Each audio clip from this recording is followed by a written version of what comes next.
Greetings, ladies and gentlemen, and welcome to a special video. My name is Corvus.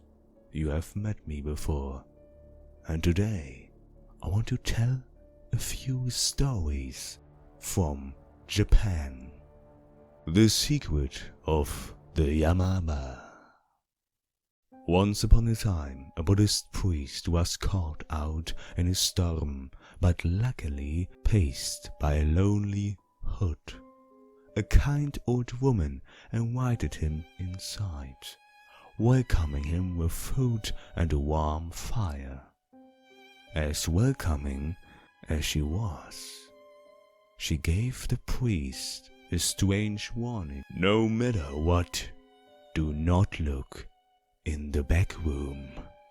Unable to overcome his curiosity, the priest failed to heed the old woman's warning.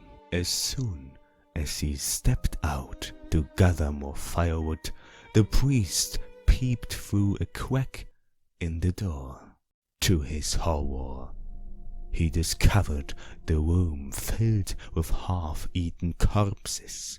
The priest realized that the old woman was a Yamama, luring unsuspecting travelers into her home, only to shred them to pieces for her next meal.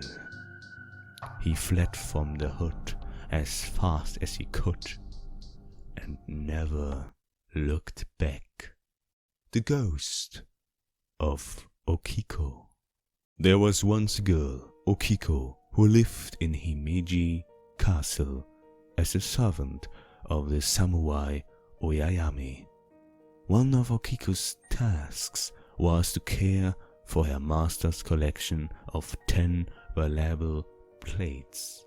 But one day, while Okiko was washing the plates, she realized one was missing. No matter how many times she counted, she always came up one short. Her master was so enraged that she had lost his plate that he threw her down a well. Murdered so brutally, Okiko's soul could not rest.